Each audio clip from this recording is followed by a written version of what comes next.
Good morning, good afternoon, good evening, folks. Michael Zuber, one rental at a time, back with the one and only Mr. Dan Bird. How you doing, sir? Doing very well. So next Good week, to talk to you. This is yeah, fun every Sunday. oh, I enjoy it. I enjoy it both because I'm learning and we disagree respectfully, and the audience really loves it. They really look for your videos, so they come out at 5 and 7 p.m. on Sunday evenings, just so people can know when to expect I them. often wondered when they come out. Yep, 5 o'clock tonight Pacific and 7 o'clock. Okay. This is the 7 o'clock video. What we're going to talk about is we got a bunch of key earnings, S&P earnings coming out next week, Dow stocks. I'll let you kind of lead because I have a long list of critical companies coming out next week. So what do you got? I've got a list of the mega cap ones that we'll look at, and I'll show some of the things that I look for when I look at charts versus earnings coming. Sounds good. Let me share, and if anybody's interested in getting my newsletter, just send me an email to breakpointtrading@gmail.com. Awesome. And I'll send you last week's, which actually had some interesting points in there. Interesting points about why I believe the market is going to rally here. Next week is going to be a tough week because it's the worst week in the whole year for the market. But it's also setting up for the best 3-month period in the market, which starts the week after next. Awesome. So okay. I think we're going to have a rally coming up here soon. But all of this, I explain all of that in the newsletter. So breakpointtrading@gmail.com. Send me a note. And then we'll let's look at Apple first. Apple is Wednesday, I think. Apple and Amazon might be Thursday. Apple's Wednesday. Yeah, Wednesday. Okay. Yep. Okay, Google, Meta, Amazon. I've got all those loaded. Perfect. Just out of curiosity, did they finish their site maintenance? Guess not. Guess not. All right. So I may not be able to do any new ones, but I've got some of the. Thankfully, I loaded these ahead of time, but I probably won't be able to look at anything new. That's okay. Next week. So anyway, this is Apple. So Apple has had a rough patch since August. Sure. I actually bought puts on Apple back here in August and sold them down here. So I made a nice little profit on Apple as it was heading down. I might think about buying calls now because it looks like it's ready to pop. Not financial advice. Yeah, I'm not giving you advice, and I'm not even telling you that I will buy calls. Yeah, right. I just said I might buy calls. So don't take that as advice. Don't go out and buy a bunch of calls on Apple because I said I might buy them. Because next week I might come on and say, no, I never did buy them. So no, it's not financial advice. Everyone has their own risk tolerance. They have to make their own decisions. A couple of things I look at when I look at earnings coming up. First, I look at the chart just in general. What does it look like? And Apple right now, it looks like it's rounding out the bottom right here. It's up through its 21-day, which is reversion to the mean. So I always like stocks to come back to their 21-day and see if they bounce or they go through it or they get rejected and keep going down. You can see as Apple was selling off right here, I went through the 21-day, came up to it, got rejected, came up to it, got rejected, didn't quite make it this time, and now it broke through it. So that's positive. This gray one up here is the weekly. So on a weekly basis, it's looking stronger. This one is the RSI, the relative strength. Anytime the relative strength goes below 30, that's usually the time when a stock or the market is bottoming and getting ready to start to recover. So it went through it right here, came down and made a lower low, but as it made a lower low, I talked about when things make a lower low and the momentum indicators give you a higher high, that's an indication that it's starting to recover. So that's what happened here. So the RSI was higher, even though the stock was lower. That's a positive sign. That's a positive divergence. Right. So all of those things are very positive for Apple. The accumulation. Investing around earnings is always dangerous, right? Because as we know, always Apple's dangerous. Yeah, it's I don't storied recommend stock. Doing it. Yeah, I don't recommend doing it. Yeah, not good. It's always dangerous. But if you own Apple and you're a long-term holder, yeah, that's different. And if you want to see, if you're kind of scared because it went from 175 to 135, you know, in the span of 2 months. Yeah. I think Apple is poised. Now it still has to get through its 200-day and its 50-day right up here. So it's got to get up above 160 to start really taking off. But the accumulation distribution line, which kind of tells you if big institutions are accumulating, it hasn't really dropped. Man, I just couldn't imagine touching it this week. Right. You just don't know what they're going to say, right? Are they going to say demand is falling? Are they going to say demand is rising? Are they going to do this? Or because for Apple, like Apple and most of these companies reporting this week, it's not about Q3. Q3 is almost irrelevant. It is about Q4 guidance. And that's right. Having known Apple for a long time, they don't really give guidance. Right. They don't give guidance, it'll be people reading between the lines. It's going to be wacky. And the companies that do give guidance, they're going to try to throw the kitchen sink in and make, you know, lowball everything, and they want to get over it. Forecast lower numbers so that they can beat them next time. Yeah, this is going to be a really messy. So yes, absolutely, you've got to watch out for that. But if just looking at the chart, it looks positive to me. Okay, cool. I like it. These two, the red and the blue right here, the red is the industry group that Apple is in. How is it doing? You can see now, this is kind of obvious, I think. The industry group that Apple is in is basically driven by Apple. Right? I mean, Apple is the biggest name. It's the biggest name in the S&P technology sector. Apple is the #1 biggest holding. So it's the biggest name in its industry group. So you would expect if Apple is falling, then the industry group is falling. Yes. Right. But just like Apple right here, the industry group's starting to recover. The next one, the blue one here, is how is Apple doing versus its peers? How is Apple doing versus all of the other ones in its own industry group? And it's declining as well, but it's hanging in there. I mean, it's still improving. This is the moving average line. So it's actually hanging in there versus its peers. And then you have the industry group versus its sector. Again, decline right here, starting to move up. This is the XLK. This is the S&P sector for technology, of which Apple is the biggest holding. Right. And then the last one is how is technology sector doing versus the S&P? And you can see it's just been getting killed all year. It's been getting killed. But in August, it had a nice little rally, just like Apple did.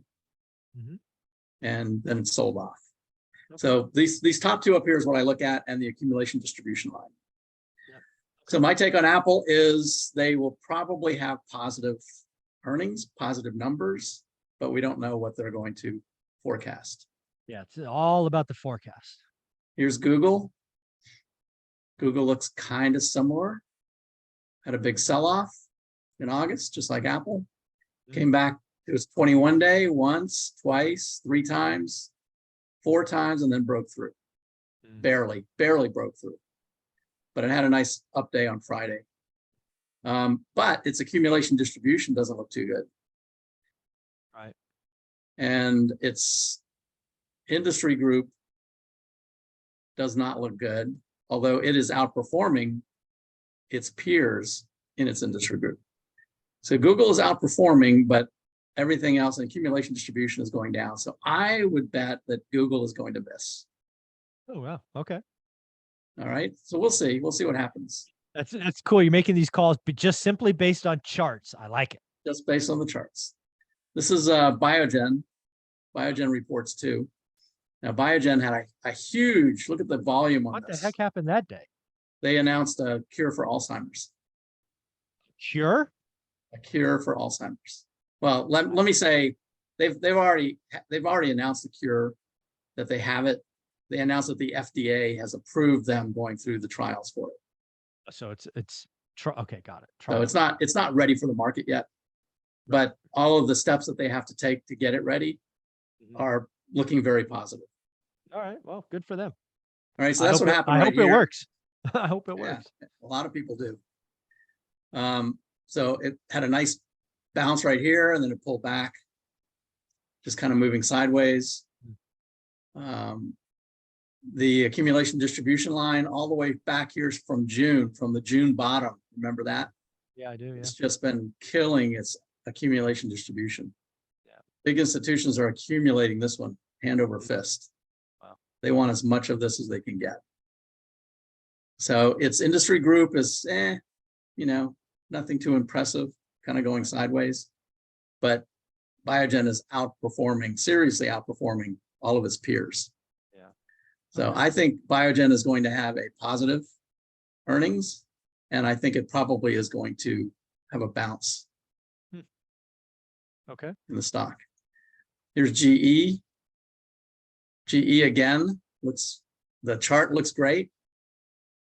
And right here, sold off in August, went below the 21-day, hit it, bounced down, hit it, bounced down, went through it, went up here, and now it's through the 50, and that just needs to get through the 200. Oh, wow. The weekly is positive. The RSI, remember when I said it gets below 30, then that's oversold. That's where it's getting ready to rally. And I actually have a scan that looks for stocks that have gone below its 30 and have just in the last day gone above the 30 right here, which for this one. GE is one of those big conglomerates that are selling off pieces of itself, right? Right. Yeah. Selling off pieces, but they are a proxy for the general market in a lot of cases. Okay. Yeah. All right. So it went above its 30 on the RSI right here. And if you just follow that down, this is right here where it started to show signs of coming alive. Accumulation distribution doesn't look so great. I would have expected with this little rally right here, I would have expected this to, show more signs, but it's starting to perk up right here. Its industry group is starting to improve, but it's not really anything to write home about. It's outperforming its peers, which is good. So I think GE is going to meet expectations, but not blow them away. Okay. Microsoft reports next week. And you'll notice on these technology stocks, these big ones, they look very similar. Yeah. Right. Looks similar to Apple. The weekly is just starting to get up to zero. The RSI is pulling away. There's a positive divergence. So as the stock made a lower price, the RSI made a higher high right here. So that means the downtrend is running out of steam. The accumulation distribution, again, is not, doesn't look great, but the technology sector hasn't been great either. Microsoft is the second biggest name in the technology sector after Apple. I'm sorry, Amazon is the second one. Amazon's discretionary, I thought. Yeah. Oh, that's right. Amazon discretionary. Yeah. Microsoft is after Apple. So accumulation distribution, not too impressive. Industry group, not really showing much. It's barely outperforming. It's just basically kind of hanging in there. It's going sideways, essentially. Just hanging in with its industry group. So Microsoft, I think, will probably meet expectations, but not blow them away. Okay. Haliburton has, and the whole energy sector in general has really had a great run. Haliburton reports as well. Haliburton has broken through. So here's the 200-day, which is really important, the gray dotted line. So Haliburton back here in June came down, broke through the 200-day, broke through the 21-day way up here. So that if you were trading Haliburton, that would be the time to sell. So way back here will be the time to get out. Came up and hit it, went down, hit it there, went down, broke through it here, and hit the 200 and got rejected. Back down to the 21, below the 21, back through the 21. So it's kind of like starting to make its move back up now. Through the 21, through the 50, came back, tested the 50. Now it's broken out of the 200. This looks like a great chart. Okay. All right. The industry group is soaring, doing great. Haliburton has really not been outperforming its peers, though. So I think Haliburton is going to meet or beat expectations, and it will probably have a nice bump along with the rest in the energy sector. Meta looks terrible. Meta is in the communications industry group where all the internet companies are. Yeah. We're Snap. With Snap, yeah, exactly. With Snap, which was awful. All right, so Meta right here, just a brutal downtrend. Yeah. You know, Meta broke down back here in April, went below its 21-day. I mean, all of these moving averages started to cross down here. This would have been the time to get out when it was at around 210, 220. Looked like it was going to try to rally right here, but then broke down again. Hit the 21-day, hit the 21, hit the 21 and the 50, rejected, rejected, rejected. Ugly. Tried to get through the 50 again, rejected. Made it through again right here, fell back below it. This is just a terrible chart. Hit the 21, hit the 21, hit the 21 and the 50, back down and hit the 21 again, way down here, and got rejected again. Got rejected mostly because of the Snap earnings right in here, but on big volume. So I think Meta is probably going to have terrible earnings. Its industry group looks terrible, as you would expect. These are the internet. This is where Snap is too. But Meta is underperforming, dramatically underperforming its industry group. So I expect a miss from Meta. Okay. And then Amazon right here looks very similar to Apple and Microsoft. Yeah. Where it went down. Now in this case, the price went lower, but the relative strength did not go higher. It didn't go lower either, which is okay. I mean, it's not really a positive divergence, but at least it didn't go lower. Right. But it didn't go higher either. So that's not good. It's back to its 21-day. It made an attempt above it on Friday, but it needs to follow through now. But you can see how it got rejected at its 200-day, way up here. Yep. Here again in August. I suspect they're probably going to have mediocre earnings and probably will have a forecast saying, you know, things are not going to look good for the next few months. Right. So okay. I would not be surprised to see Amazon early in the week before earnings make a run for its 50-day moving average, and then after earnings get rejected and probably start lower. Nice. Okay. So these are all the names coming up next week, and it might be a reason why next week will end up being the worst week of the year for stocks. Yeah, this is something we did last time. That we did this 3 months ago. We talked about Amazon, Apple, Microsoft, and Meta. No, actually 5. Amazon, Apple, Microsoft, Google, Meta. Yeah. Which one would have the best or worst? So it sounds like clearly Meta, at least based on the chart, is going to have the roughest earnings. Right. Yeah. And just reading your body language, it sounds like Apple might have the best, or is it Google? I think so. No, I think Apple. Okay. I think all Apple will surprise to the upside.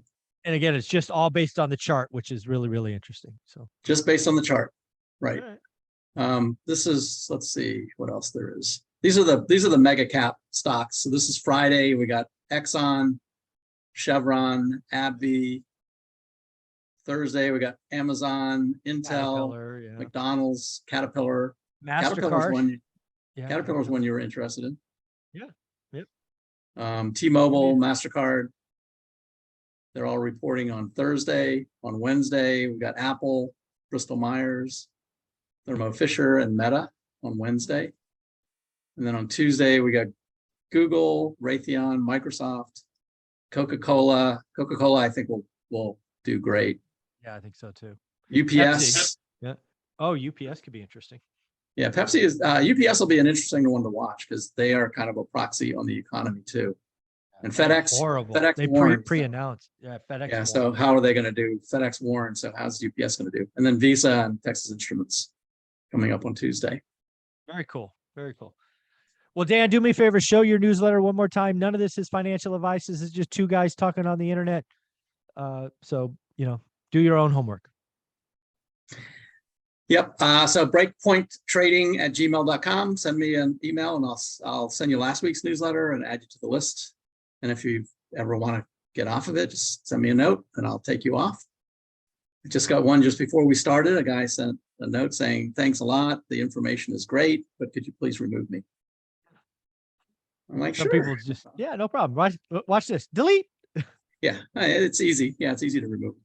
There you go. It actually was a little difficult because I've got quite a few people from your channel That's awesome. that have requested this. So it's pretty extensive now. So when people, I've only had 3 people ask to be deleted. This one that I just told you about is the 3rd.